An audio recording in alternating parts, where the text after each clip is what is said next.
Item ಯಾವುದೇ ಇರಲಿ try ಮಾಡಿ Aachi chicken masala. Hero Splendor bike ಕಳ್ಳತನ ಮಾಡಿದ್ದ ಖತರ್ನಾಕ್ ಕಳ್ಳನನ್ನ ಲಾಕ್ ಮಾಡಿದ್ದಾರಂತೆ ಪೊಲೀಸರು. ದೇವನಹಳ್ಳಿಯ ವಿಜಯಪುರ ಪೊಲೀಸರಿಂದ ಆರೋಪಿಯ ಬಂಧನ ಆಗಿದ್ದು, ಕಳುವಾಗಿದ್ದ ಬೈಕ್ಗಳನ್ನ ಮಾಲೀಕರಿಗೆ ವಾಪಸ್ ಎಸ್ಪಿ ಹಸ್ತಾಂತರ ಕೂಡ ಮಾಡಿದ್ದಾರೆ. ಬಂಧಿತ ಆರೋಪಿಯಿಂದ 20 ಲಕ್ಷ ಮೌಲ್ಯದ 42 ಬೈಕ್ ಅನ್ನ ವಶಕ್ಕೆ ಪಡೆದುಕೊಳ್ಳಲಾಗಿದ್ದು, ವಿಜಯಪುರ ಟೌನ್ ನಿವಾಸಿ ಖಲೀಲ್ ಬಂಧಿತ ಆರೋಪಿ ಅಂತ ಹೇಳಲಾಗ್ತಾ ಇದೆ. ದೇವನಹಳ್ಳಿ, ಹೊಸಪೇಟೆ, ಶಿಡ್ಲಘಟ್ಟ, ಮಾಲೂರಿನಲ್ಲಿ ಕಳ್ಳತನ ಮಾಡಿದಂತೆ ಈತ ಕದ್ದ ಬೈಕ್ಗಳನ್ನ 25,000 ರೂಪಾಯಿಗೆ ಮಾರಾಟ ಮಾಡ್ತಿದ್ದಂತೆ. ಕಳ್ಳನಿಂದ ಬೈಕ್ ಖರೀದಿ ಮಾಡಿ ಬೇರೊಬ್ಬ ವ್ಯಕ್ತಿಗಳು ದುಪ್ಪಟ್ಟು ಬೆಲೆಗೆ ಅದನ್ನ ಮಾರಾಟ ಮಾಡ್ತಾ ಇದ್ರು.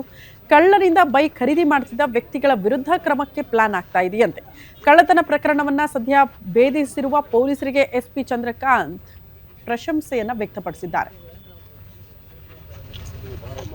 ಹೊಸಕೋಟೆ, ವಿಜಯಪುರ, ಸೂಲಿಬೆಲೆ, ಮಾಲೂರು, ಟೇಕಲ್ ಇಷ್ಟು ಆಗಿದೆ. ವರ್ತೂರು ಮಾನ್ಯ ನ್ಯಾಯಾಲಯಕ್ಕೆ ಸಲ್ಲಿಸಿ ಇಷ್ಟು ಬೈಕ್ಗಳು ಪತ್ತೆಯಾಗಿದ್ದಾವೆ. ಮತ್ತೆ ಇಲ್ಲೇ ಇದ್ರೆ ಶಿಥಿಲಾವಸ್ಥೆಗೆ ಹೋಗ್ಬಿಡ್ತವೆ. ಅದರ ಮಾಲೀಕರನ್ನ ನಾವು ಪತ್ತೆ ಮಾಡಿ ಅವ್ರಿಗೆ ನೇರವಾಗಿ ಕೊಡ್ತಕ್ಕಂಥಕ್ಕೆ ಅನುಮತಿ ನೀಡಿ ಅಂತ ಹೇಳ್ಬಿಟ್ಟು ಅನುಮತಿನೂ ಪಡ್ಕೊಂಡು ಬಂದಿದ್ದಾರೆ.